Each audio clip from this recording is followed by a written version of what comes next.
Hey guys, well, here I am again at Hilltop Hops Farms, but this is their new location. It's 3 times as big, heaps more hops, and we're going to chat to Andrew again. ABV is proudly sponsored by Convoy, Bintani, Craft Punks Canning and Rallings, labels and stickers.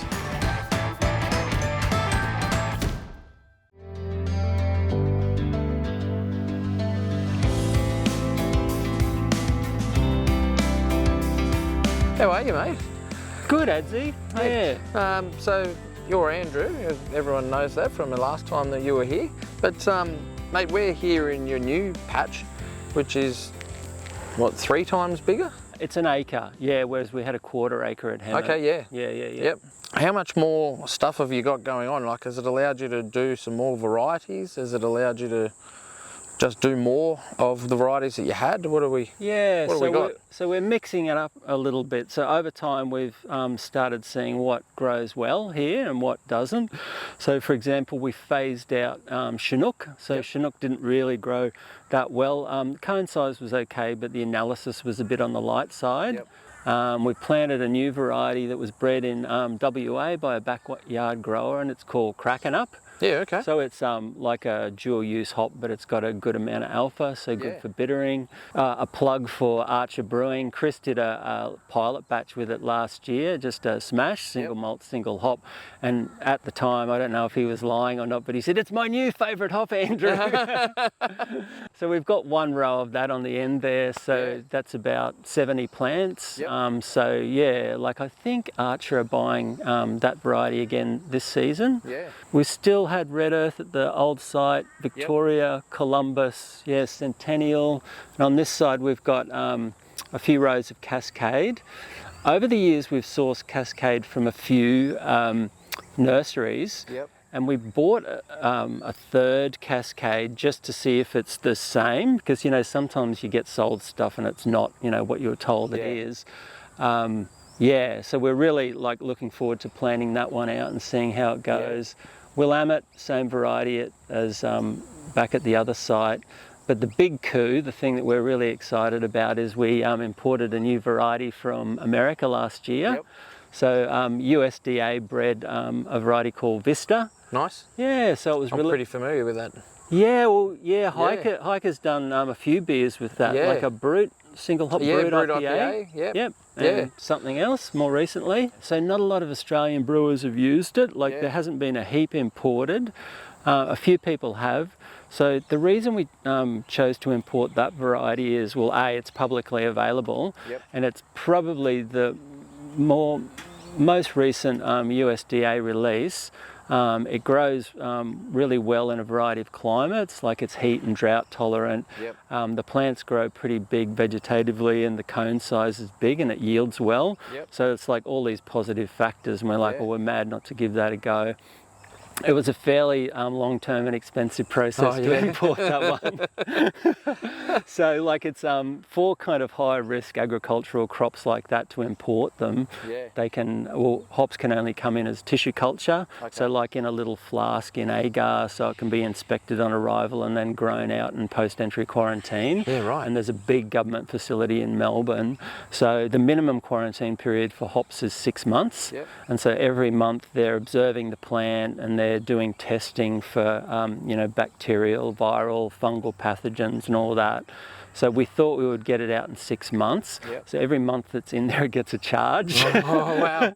So there'll be a normal monthly charge, but then on the months where they're testing, it's like 5 times as much. So I kept emailing them, hey, is it ready yet? Like 6 months, 7 months, 8 months. So finally at 9 months, they were happy with it. I flew down to Melbourne, grabbed the plants, brought them back up here. Have planted. Was it like in a briefcase, like handcuffs for your hand? I was so, that's why I didn't want to trust them to a courier, because we'd spent so much on the import and they'd gone through quarantine. So I literally hand carried them on a flight back into Queensland, and Steve picked me up at the airport and we came back to the farm and we just planted them immediately. And then we're just praying, please don't die in the paddock. But thankfully, they're looking beautiful. They're those 2 plants over there. Oh, right, okay, So they're honestly the healthiest looking plants in the paddock. They're like a really deep green, big leaves. They grew really quickly. We put tape on the string when they were actively growing and measured the growth rate, and it was getting up to 20 centimetres a day. Yeah, wow. So they were just really, winding around the string and taking off. And so from that, like when it's dormant in winter, you'll be able to dig them up, split the rhizomes, get more? That's traditionally how a lot of the big farms subpropagate. Like they dig up rhizomes. We prefer to take cuttings. Okay. So that's what we've been doing ever since we planted them. And we've built a third little paddock, and that is just going to be for Vista. So we've already planted out maybe 50 or 60 plants, and we just strung this morning to give them something to grow up. Now, we've got lights on that paddock. So the lights came off on this paddock a couple of weeks ago to trigger flowering. We've just turned the lights on that paddock, and we're going to try and push them through and see if we can just get a bit of growth and maybe a little winter harvest for Vista. Really exciting, we're just over the moon that it's all actually worked out. Yeah, I bet. It's like I don't think we really talked last time about taking cuttings. So which part of the plant do you have to take? Is it like the fresh, really super green shoots and you put them in water, or do you put them in a rooting solution? Yeah, there's a few ways of doing it. So normally... I wore my fancy hat today. I wanted to... Did you? I wanted to fit in. I got my boots. So, Your boots, we've got matching hats, very good.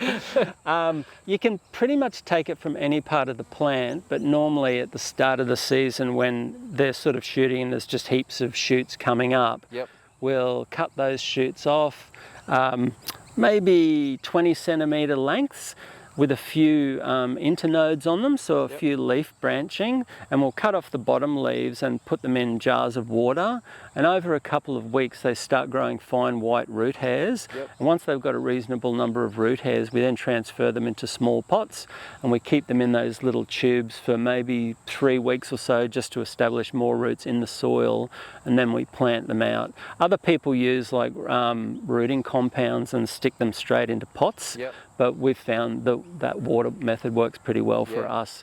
And that way you don't have to dig around the parent plant and disturb the crown and the roots. We do that occasionally, but mostly we do cuttings. Like, are the fields longer than at your other farm, or is it just... So at our last farm, the rows per mini paddock, like we've got these 3 paddocks here, the rows were about the same, but what we've done here is the inter-row spacing is double. So you remember Hemmant was incredibly crowded and dense.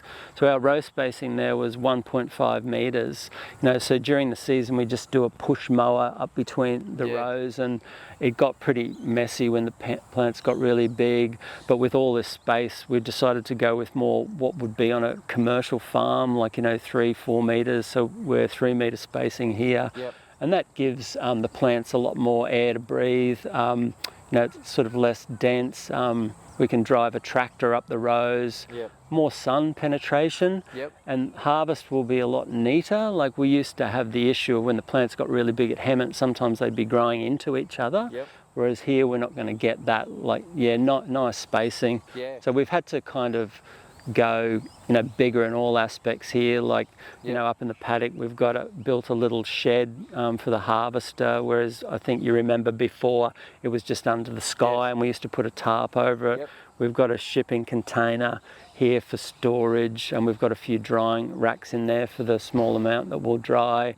We bought the tractor, a rotary hoe and a slasher, so we can maintain the block and plough the paddocks as we need to. So everything's kind of on a bigger scale here. Still, not a commercial scale that you can actually make any money out of it. It's still, 100% it's a hobby, but it's a bigger hobby than previous. I noticed the pump here, or may not be a pump, but how do you go for water and irrigation and that here? So we lease off the state government, Department of Agriculture state. So this is the Redlands Research Farm. I think this has been here maybe nearly 100 years. So they've been doing research here for a long time. And I think back in the day, the business model was that they kind of did their own research, but it was based on, expanding agricultural or horticultural industries and what was important. These days, it seems they have a slightly different business model where they're happy to lease out plots to different universities and companies. We're the kind of Alexandra Hills side of the farm. Hilliard's Creek divides the farm in the middle, and that's where the water comes from. Okay, yep. So Hilliard's Creek water, and they've got a massive dam to pump up into too, to always make sure they've got adequate storage. But so I came here initially a few years ago, and I got a little plot on the Cleveland side of the farm. That's interestingly, that's red soil, so that's like good volcanic soil. It stops at Hilliard's Creek, and then this side is grey soil. So I've got a small trial plot on the red soil, and I'm growing hops from seed there. Yeah. So the first year I just had all wild pick stuff growing from seed, don't know what it is. But what I've started doing is growing known varieties in that paddock as well, beside the wild males, and I'm starting to cross-pollinate the known females with the wild male, and then I get seeds from, say, Cascade. So when I plant those seeds, I know the mother is Cascade, and so in theory I could get, say, a male out of that, and then I would say, okay, now I know I've got a Cascade-derived male parent, and I'm going to cross that with, Vista or whatever. Yeah. So it's all pie in the sky. Like the chances of me getting anything amazing are pretty minimal. But once again, who knows, right? It's all part of the passion. So over the last kind of 2 years, I probably started out with about 70 different plants, wild stuff. Yep. And I've got it down to about 4 now. And one of those I harvested the cones off a couple of weeks ago, dried them down, and I sent them off to a lab in the US, and they're being analysed as we speak. The lab tech contacted me and said, I've done the analysis, and now I'm going to compare it to our database of all known varieties, so I can tell you if it's similar to anything. Or and has we'll a mother or something? Like, does it get that down? They may be able to say, look, the analysis is a little bit similar to whatever. So they might, because I don't know what the parentage is, because this is kind of wild collected stuff from Tasmania and Victoria. So they might be able to tell me what a parent could be. But more interestingly, I want to know like what the oil component breakdown is. Is that the same as stuff now, or is that different, as some of the like caryophyllene or these different little oils? Is there something that's quite high compared to, say, other known varieties? And so that's kind of step one, like what's the analysis? Is it, high alphas and betas? Does it have a good oil content? What's the analysis say about the variations in the subcompounds? And then I'll, next season, I'll start giving that to a few brewers to do pilot batches just to see what they think. So I've actually been referring to that one as Zappa. There's a variety from the US called Zappa. And it has this interesting cone shape with kind of flared bracts. And this plant looks a bit like Zappa. So I've had sort of 2 forerunners. So I've been calling one Zappa and one not Zappa. There's no name yet. I've given them codes like HTH, Hilltop Hops 001. So that's on the sample analysis sheet. But nice. So that's pretty cool. That's fun. Really cool. How do you sort of plan what's going to be the future? What's the next step? I know you got going your Vista. Are you going to do that whole paddock as Vista? Are you going to do this Zappa depending on what happens? That you're just going to be like, wow, we need to move on this one? We won't make too many changes in the next year or so, but yes, over time we will just decide what's performing well here, what's a really good quality cone and what's not. So potentially we may phase some out and bring in another variety in. With that one that I'm calling Zappa, because we're stringing this paddock for Vista at the moment, just a few to get it started, and we've got the lights on. I'm sub-propagating from Zappa now, and I'll put it a few in that paddock and hopefully get maybe a little harvest before winter. That would be really good, because that would allow me to do some little pilot brewing trials with at least one brewery, if not a couple, to see what they think. But yeah, this is a new site, and at every site, like every farm, things are a little bit different. So we just have to confirm, do these things grow okay here like they did at Hemmant or not? We think they should grow fairly similarly, and then go from there. You said that you lease this off the state government and that to do all this stuff. Are they interested in this stuff, and are there university students that are wanting to get into this sort of side of the agricultural that want to come and talk to you and study here and get more involved? And so the farm manager said that hops has never been grown at the research farm before, because it's not really the right climate or region for it. But he said everybody, all the other leaseholders, they're all interested. Like, they read the newsletter, they see hops is growing, they drive in, they see the paddocks. People are fascinated because, you don't see hops in Queensland. But yeah, that was my foot in the door. It's research plots here are leased out. And so I was doing the sort of crossbreeding trials, and then I brought Steve down after maybe 6 months and said, "You've got to check this place out." And we asked, "Do you have any more land?" And that's when they said, "Oh yeah, we've got an acre." And we had a good old chin wag and a wander around the site, and we said, "Yep, let's do it." So they're so good. Like, for the annual lease, included in the annual lease, they dug water here into the paddock. So there was some water down here for this trial pongamia tree paddock. Pongamia is a tree that I think they harvest the seeds from it for oil. So they've got a few pongamia plots here. They had water to there, but they dug water and put it right to the paddock. They brought the power in, brought the power from the, that's a fly farm over there. Brought it across and put it in the paddock. So they're really, really looking after us. Great landlords to have. Yeah. Can you get more plots if you wanted? Could you? We could. Not. They probably wouldn't want to break this paddock up anymore, but across the internal road on the other side here, there's a whole big paddock there that's not being used. So in theory, if we wanted to, we could go over there as well. But we've still both got day jobs, and this is still a hobby. So this is probably as big as we want to go. An acre is, a good amount. And we've been, as you know, it was 2023 when we first came here and started sort of preparing the site. You came down and helped us mark out the poles that time. So we were still running Hemmant for a year or so. And then we were building this as well. So we were running two setups. And I reckon I didn't have a day off for about 18 months. So working 5 days a week, and then every weekend here. I was flogged. I bet you. So when we finished the Vista paddock 2 weeks ago, we kind of breathed a sigh of relief and thought, thank God, no more infrastructure work. Let's just plan out more plants and look after the normal day to day. It's it's looking really good, as you said. Last time I was out here, it was just holes and string line, and we were running along with paint and all sorts of cool stuff. Steve's over there spraying away, or he's watering now. He's watering the new plants he's putting in. Was he just spraying for weeds before, or was he just put fertiliser, or what's the? He was doing a weed spray. So we sometimes, when it's going to rain, we sometimes do manually broadcast solid fertiliser, throw a bit around. But just behind us here, we've got this little pot. I think it's called an easy flow system.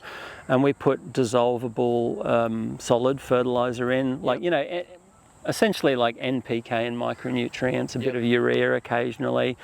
And that wicks into the dripper irrigation line. So, it's called fertigating. So, we sort of dose throughout the season, every couple of weeks we'll dose with a bit of fertiliser to keep the plants happy.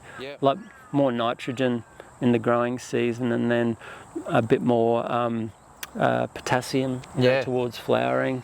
When's your harvest? Like, it wouldn't be super far away, would it? Like a month and a half? Yeah, maybe 2 months? around late March, the 22nd of March. So like I mentioned to you the last time we chatted, when we're happy with the size of the plants, we turn the lights off and then we harvest about 7 weeks later. Yep. Because we control flowering, that's kind of perfect for scheduling in with brewers. So 7 weeks out, we say, hey guys, who wants fresh hops? Put it in your schedule now. So because we're still setting up, like we've got some plants that are approaching, I guess, 18 months old, a bit less. Yep. But a lot of first year plants, so we've got a bit of variation. Some of the plants look bigger and healthy. They're the ones that were already planted, but a lot have just been planted like late last year. Yep. So we're still establishing everything. We're not going to get anywhere near a full yield. Late March, and we've got a handful of brewers lined up. Yep. Did you just dig up all the rhizomes, like all the plants from Hemmant, and bring them over here, or? So that's how we mostly planted out this initially last year. Yep. We harvested at Hemmant in summer last year, January, and we had already been building and setting up this place. And then, over the course of maybe a month, we dug up most of the plants at Hemmant and brought them down here, and we had the whole crowns, we were just, it was pretty manual too, digging with a mattock, pulling up, just throwing them in the back of the ute and doing a run, and it'd be, okay, this run is cascade, so you're not mixing up your varieties. And so, we'd come here, broke up the crowns into all little sections and then planted them out. Unfortunately, that probably wasn't the best way of planning out this paddock. Like, if we had have thought about it more, we maybe would have just done a heap of cuttings and then maybe just cut individual rhizomes. But we were so busy running the 2 yards, we were like, just dig them up and bring them down here. So because we'd busted up crowns and were planting big raggedy chunks of, timber and rhizomes and just stuffing them in, they seemed to grow well initially, but last winter, a lot of those just didn't survive. They kind of just rotted in the ground. And like I said about, breaking the roots below the surface, they were so broken up that I assume the non-beneficial soil pathogens, the soil fungus, just got into them, and a lot of them rotted away, which is why we've been kind of madly sub-propagating again to try and plan out the paddock. Mate, thanks so much for having us back out and chatting some more hop stuff, because this will never get old for me. I love this stuff, as you know. I talk to you enough, but mate, thank you so much. Can we go for a wander and just check out some of these hops? We sure can. Let's start with Cracking Up, that little variety bred in WA. Yeah, 100%. Awesome. Mate, thank you so much. Thanks for coming down.